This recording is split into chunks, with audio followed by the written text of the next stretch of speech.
Okay, I'm back with another honing video. Today I'm going to hone my River Razor 14. This is a custom razor made for me by Boris at River Razor. It's made in the same form factor as the Philadelphia Philharmonica 14, and it's a terrific razor. It is already sharp. Oops, let's get this in front of you. It's already sharp. Not, you know, it shaves really well. It's not melting into the styrofoam sharp, but I've just shaved with this. So it's in very good shape. The original edge was extremely well done by Boris. I'm just sharpening it because I want to put my own edge on it. So there's the razor. I'm going to be starting with the 4K, then I'll go to the 8K. I'm putting a synthetic edge. So starting with 4K, going to an 8K, then the 12K Nano with Superstone. These are Shapton glass stones. So I'll start with those. Go to the Nano with Superstone, and then maybe not do some stropping with diamond paste on nanocloth. I'm starting with the edge is good, but I'm going all the way back to the 4K because, and I'm gonna kill the edge right here. I'm going back to the 4K because I think Boris probably used tape to put his edge on, and I'm not going to be using tape. So his sharpening angle will have been, let's see, how do I show this? His sharpening angle will have been, be good if I could figure this out. His sharpening angle will have been slightly higher than mine. Here we go. Slightly higher than mine. I'm exaggerating, obviously, but the tape will have moved it like that. I need to get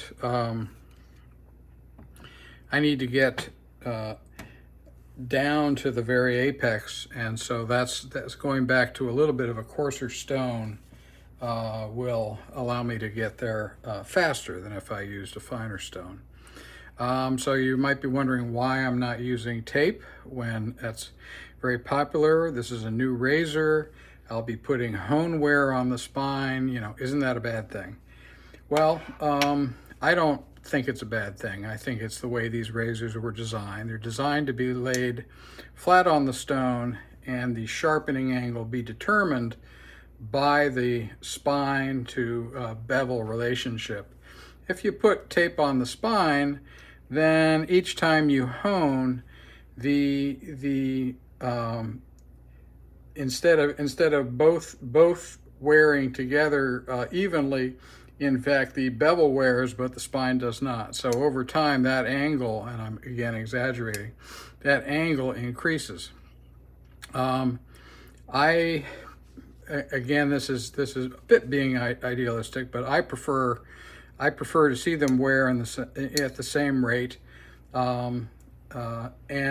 and again, that's just there's nothing wrong with using tape, but I prefer to stay true to the design. Now you might say, well, wait a minute, I don't want wear on the spine. Is it bad to use tape? And the answer is no, not really. It is true that the two won't wear together, but the real question is, well, how long will it take for the difference, for that angular, for the error in that angle, for the lack of wear on the spine, but wear on the bevel, how long will that take to be significant? And the people who use tape are going to say, well, a very long time, and they're probably right. So it's not a bad versus good thing. It's more of a, this is what you prefer. In my case, I prefer, and I don't mind seeing hone wear. To me, it's a sign of a well-used razor. I prefer to not use tape. All right, so I've been yabbering here. Let's get started. First goal, as I said, the I just took the edge off. In the sharpening, in the knife sharpening world, that's called jointing. The guy who was the president of the U.S. distributor for Shapton glass stones, Hap Stanley, he invented that term. It comes from woodworking. It's pretty heavily used in knife sharpening, and I think it's a very good idea. It takes away jointing, killing the edge, takes away any fatigued metal that's at the apex, and allows you to build it back using fresh metal. And so here we go on the 4K. And as usual, I'm using the same setup you've seen me use before. I'm standing. I have a tray with a sink bridge and then a stone holder to get the height of the actual stone to the level that works for me, so that my ergonomics, so I don't get tired standing. I can do many knives in a row with this setup, and that's how I derived it, how I developed it. As you can see, I've already started to get a good edge here. I think, yeah, I've started to get a good edge. These stones were flattened before I started recording, and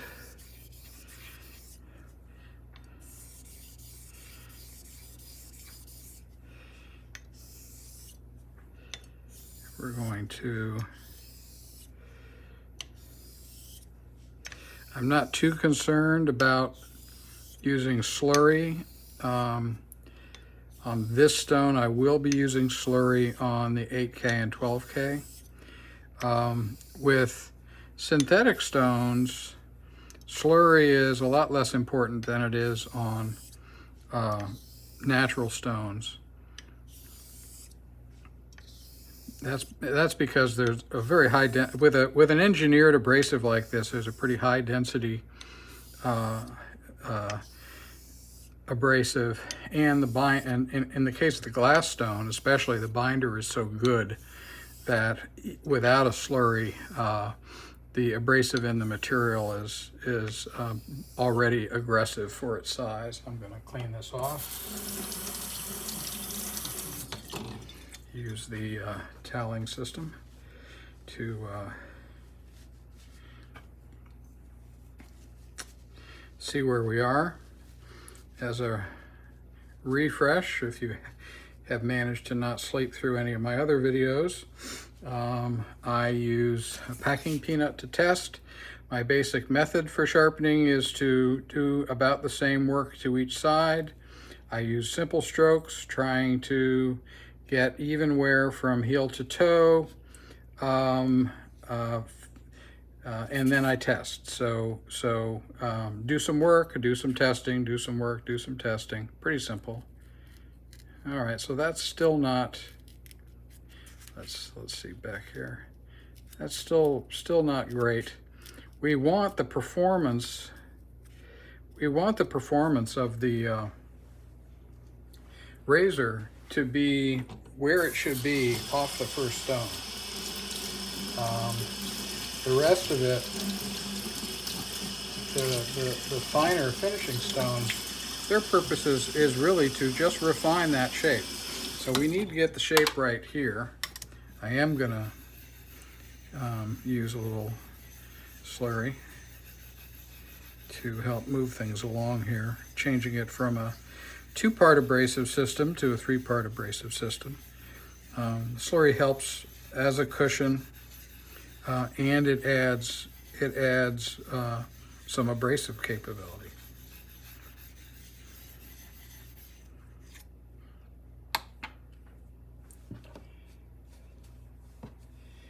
Okay, here we go.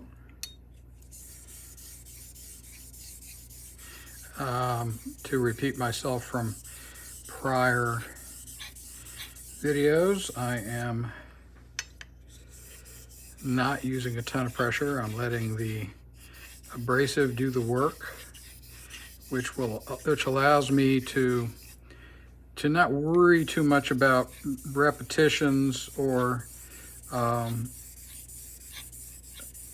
overdoing it, because I'm you know, the amount that I would overdo it is going to be small. The effect of overdoing it is going to be small. You know, a little water. These are splash and go stones, and that's one of the things that really is attractive about them. You don't have to spend a lot of time in their care. You just get them sharp and put some water on them and go. The amount of slurry that you see, or swarf that you see, is looks like I'm just absolutely wearing the material off this razor, but it's not the case. It looks much worse than it is. All right, so that's definitely looking good. I think I may have overcome the angle of the tape now, but we're gonna do the obvious, which is to test it.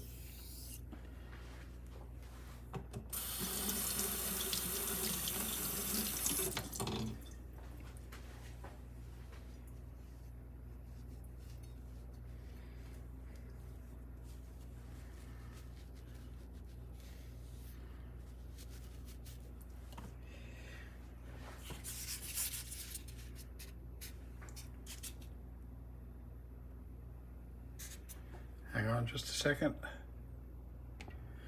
Okay, I'm back. Let's test, see how we're doing. Okay, so that's definitely getting there. Definitely getting there. Real good there. Getting there. Definitely good there. And still not so great at the toe. So I think we'll keep going a little bit. Put a little more here.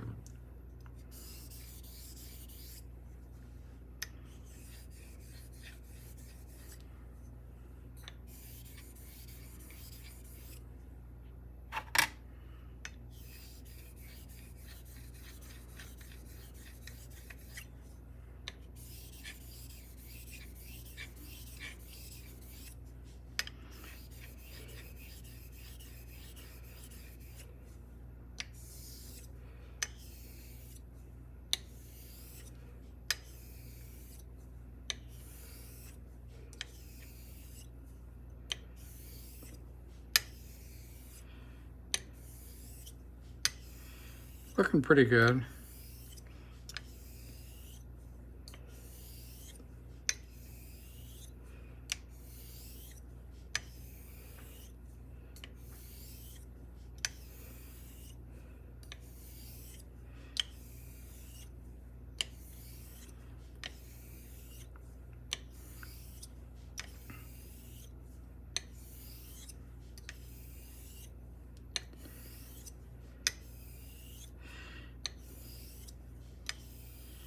Okay, let's check.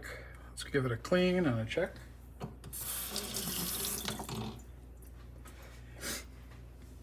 What I'm looking for when I say looking pretty good is just to see how the swarf flows over the edge. It doesn't have to be absolutely perfect at this stage. Yeah, you're not going to be able to see.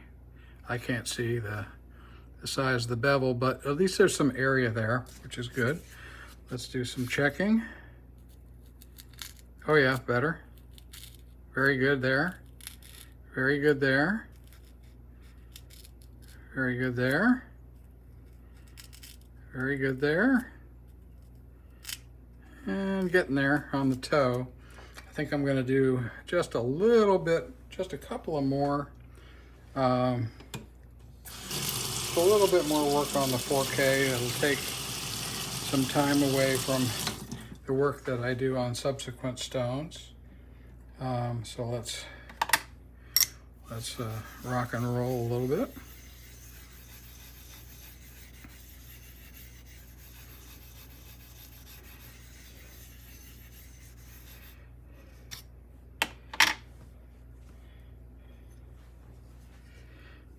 Again, do some half strokes to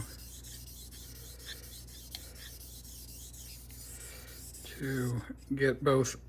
I've mentioned this before, so I need to repeat myself, but when I'm doing these strokes, I'm doing some pressure on the edge in the edge leaning direction, but also pressure on the edge in the edge trailing direction. So I'm getting the benefit of abrading in both directions. And this is kind of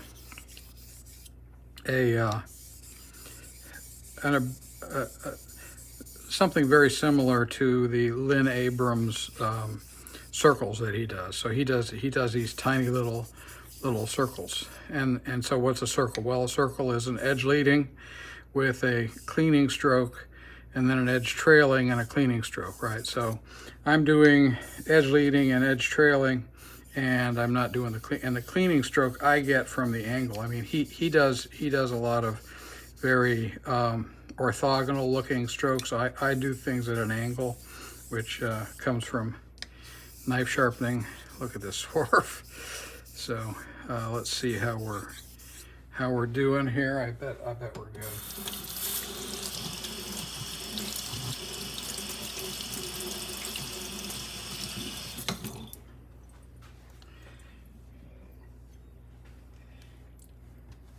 You'll have to take my word for it, but as much swerve as that is, there's really no appreciable wear on the spine that can be seen. I mean, you're not going to be able to see that with the camera, but it's pretty much where it started, which is what I would expect. Okay, let's do some testing. That's good. Very good. Very good. Very good. You notice I'm testing the whole length of the edge. That's very important to me. All right, I'm going to call that good. I'm going to pause you. I'm going to go take a look in the microscope. If I can figure out how to splice in those pictures, I will.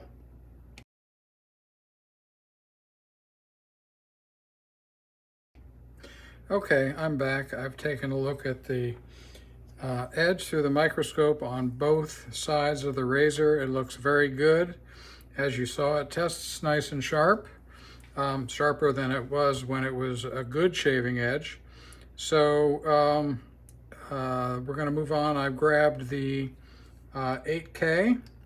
I put some water on it, and I think these things change shape a little bit when they dry, so I'm just going to do a quick flattening.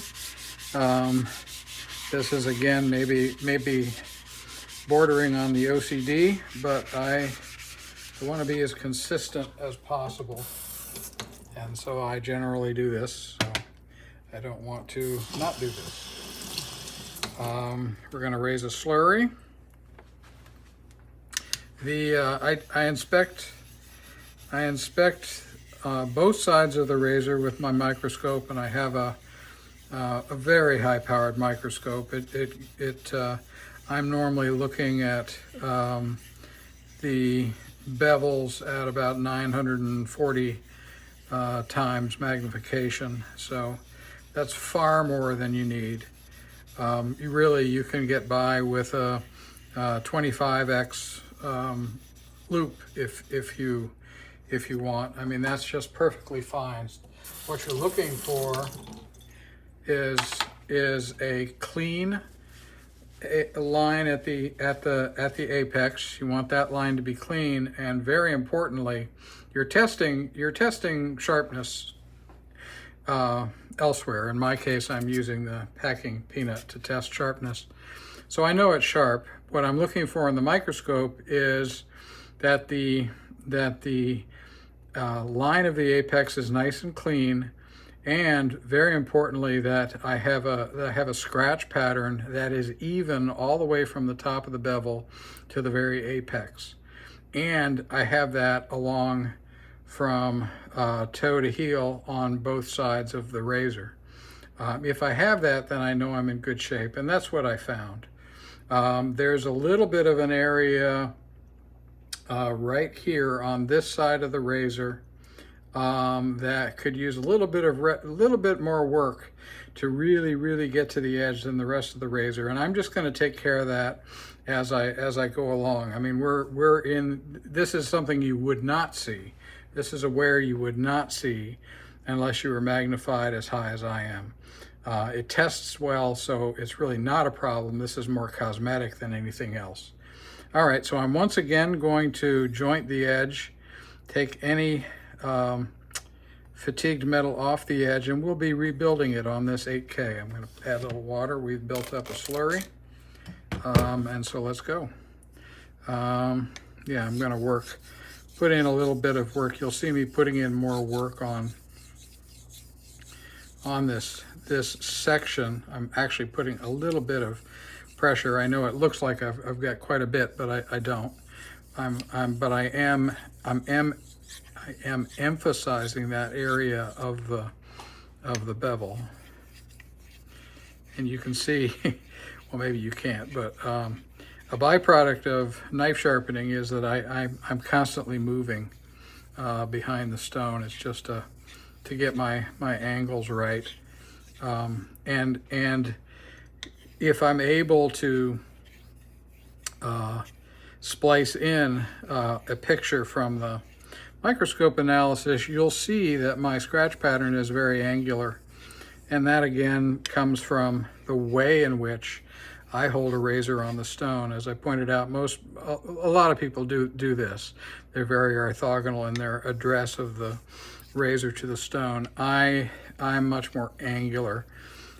This gives me the advantage of really both abrading and cleaning in one stroke, and it allows me to draw to put more area on the stone at one time, and it allows me to draw the line of the bevel more easily if it's at an angle. And I get all of that from knife sharpening. Hang on just a second here. I'll show you what I mean. So here is a Japanese knife. And when we sharpen a Japanese knife, that's exactly what we do. We put as much of the bevel on the stone as we can. We work areas and pressures on the knife as we move along. See, I'm moving pressure with my fingers, and so the angle that I have really allows me to focus on the way in which I'm drawing a bevel onto. I'm abrading a bevel onto this surface. If I did this, then I run the risk of ever so slight wobbles really messing up that angle. All right, but you didn't come here to watch me sharpen a knife. So hang on just a second. Let me dry this off and get back to the razor. But anyway, that's how, that's how I get to the approach that I take.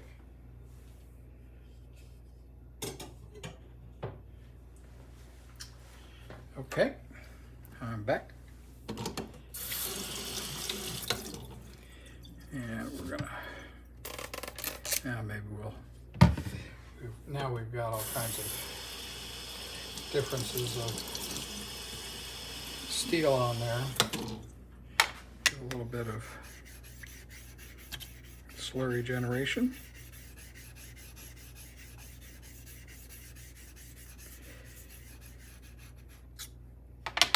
Okay.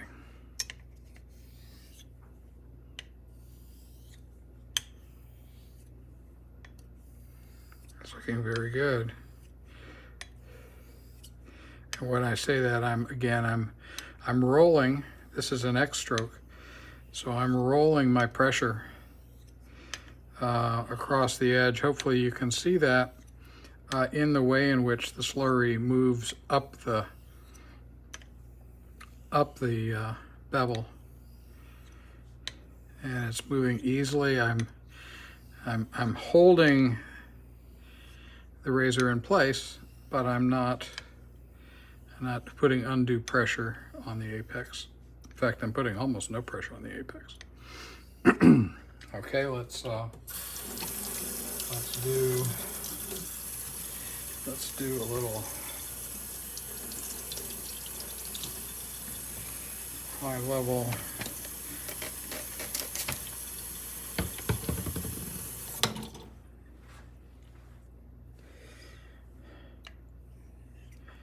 Okay, that looks real good. I'm betting it's going to test, the sharpness testing I bet will be very nice. These are, I'm both coming down and cleaning, coming across at the same time. So the X stroke is good for that. I don't prefer using an X stroke as anything other than what I'm doing here, sort of cleaning off the byproducts of doing more shaping with different strokes. All right, let's test. God knows how long this total video will be. It takes me a while. I'm in no rush when I do razors. I just take my time sharpening, testing, inspecting until I'm done. Lately I'm getting amazing results. But I'm kind of my own customer here. So let's see how we're doing. Yeah, that's amazing. Yeah, that's just where you want it to be. Okay, hopefully you remember where we started. This, and we're only at 8K. This is exactly where we want to be. So it's definitely time to stop and move on. And as you can see, I wasn't on this stone long. So the reason for that is I did the major work on the 4K. All right, let me go back.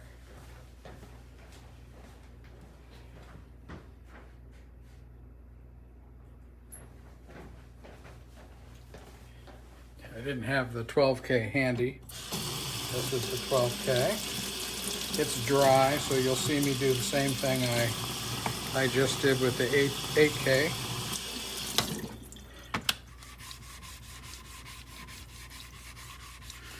Do a little flattening.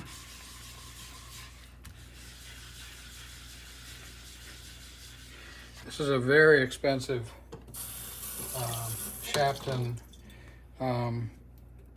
sharpening or lapping plate, and it is yeah, I mean, expensive, like $300. I bought it, I don't know, God, many years ago, and the advantage, the reason you're spending the money on something like this is it flattens without any suction. If you use any of the cheaper plates, or if you use sandpaper or something, they stick on the stone as you're trying to flatten it.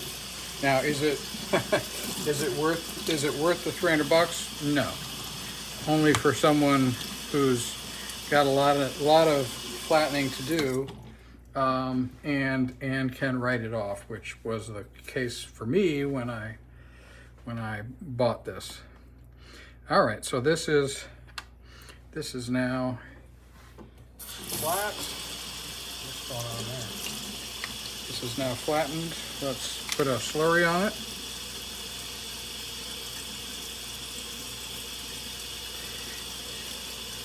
Now that I'm in the finishing stage, I'm going to be emphasizing. I'm still going to be doing the push-pull, trailing edge, leading edge strokes, but I'm going to be emphasizing more trailing edge now because I have the geometry that I want at the apex. Now, really, what I want to do is draw that apex out so that I can convex it with a strop. The idea here, I mean, I am going to be be putting a 12K finish on. Very, very light pressure. So I'll be putting the 12K finish on, but my main goal is to draw that apex out so that I can effectively bend it with the strop. There's also, well, there's two other things that happen when you strop. There's bending or aligning, and in this case, I'm counting on the give in the strop to create a sort of a convex shape at the very, very apex. Then there's burnishing, which is the moving of metal from, from one spot to another within the material. And then there's a tiny bit of abrasion. But I'm mostly working on thinking in my mind in terms of modeling, in terms of my mental model of this. I'm thinking in terms of bending metal to convex it, taking it beyond the elastic point into the plastic point, but not beyond plastic into fracture.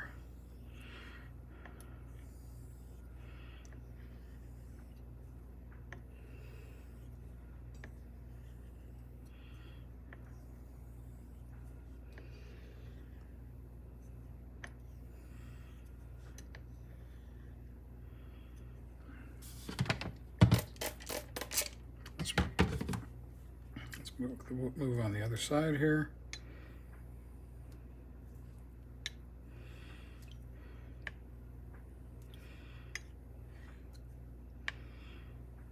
You can kind of, at 12K, there's very little material being removed. In fact, you can even see that the majority of the problem I have here is buildup of swarf in the stone. I'm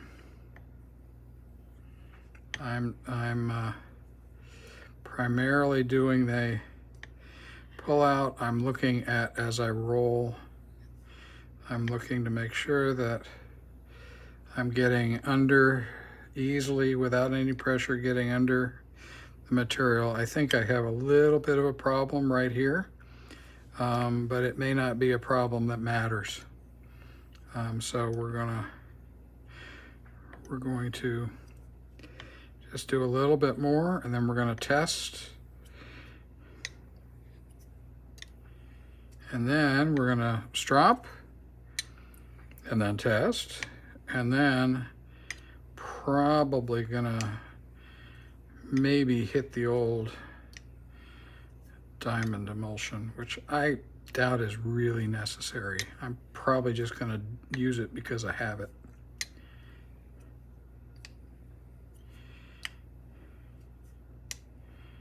All right.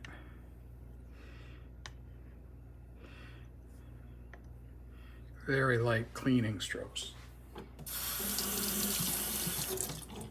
Okay. Let's see where we are. We'll test, we'll strop, we'll test again. Our expectation is that after stropping, the testing will be even better. I emphasize that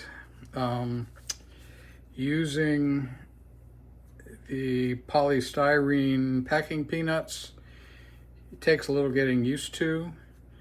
I've been using them since last summer. It's now February of 2024. I've been using them since like July of 2023. And what I do like about them is that I can sense, I have pretty good feel, but I can sense slight differences in pressure as I push cut. And it's very important not to slice. Slicing gives you a false impression. You want to push cut. Wow. A little bit more effort required there. fair amount of effort here, so that's a problem.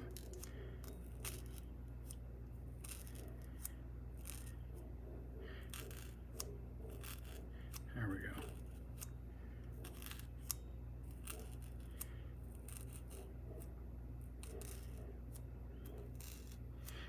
All right, so that's I'm going to call that good. I'm going to strop, and then we'll come back and retest.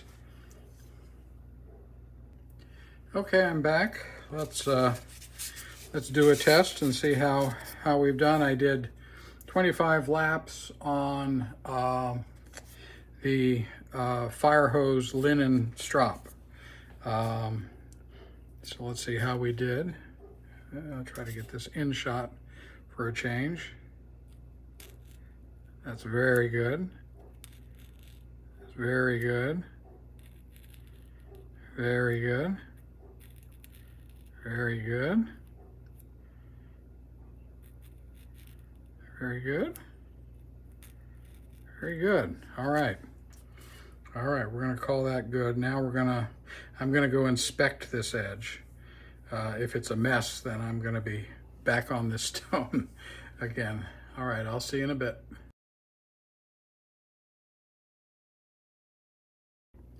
Okay, I'm back. The 12K edge looked fantastic. This is a 250 nanometer, this is nanocloth with 250 nanometer diamond emulsion on it. I'm gonna do like 15 laps on this thing, and it really doesn't need it. I'm doing it primarily just to show you this. This is, you can sort of see the nanocloth here. It's very thin. It's on a glass plate to keep it flat. It's extremely soft. Nanocloth is really soft stuff.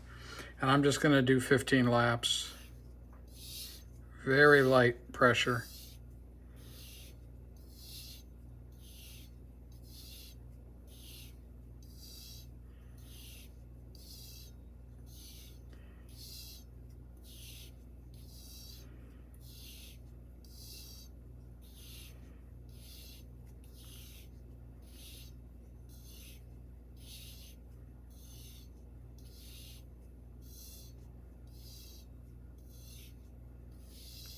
Okay.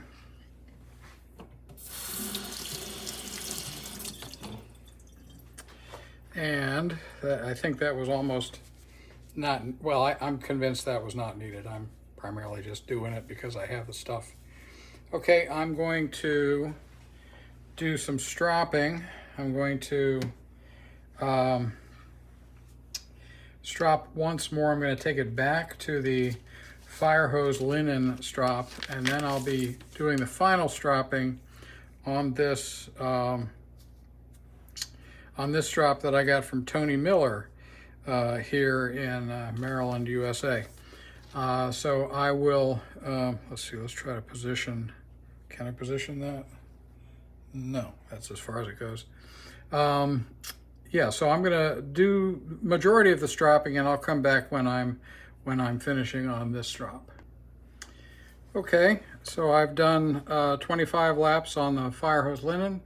I've done 40 laps on the leather here. This is steer hide leather. I'll do the final 10 laps just so you can sort of see how great this bench strop is. I mean, the draw, you probably can't hear it, but the draw is just amazing. It's silky smooth, but you can feel it. You know, there's a tiny, tiny bit of give. It's just really just a lovely piece of leather.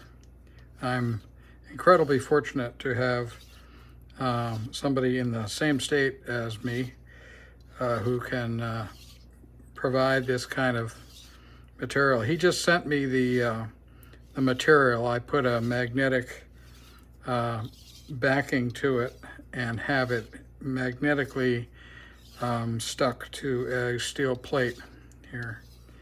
All right, so I've definitely done more than 10. So I'm gonna stop there. Let's do a little testing, which I don't know about you, but I'm expecting the testing to be to show me great things. And this is the most important part right here. Yeah, it's just absolutely zero effort to, wow.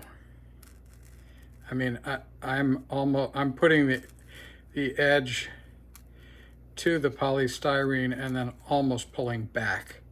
It's almost as if the polystyrene is drawing it in. Wow. Okay, I'm gonna call that good. I'll probably go and take one more look on the microscope, but in terms of you hanging out with me, that's it. Thanks for, if you made it this far and are not asleep, thank you very much. I'll see you in the next one. Bye.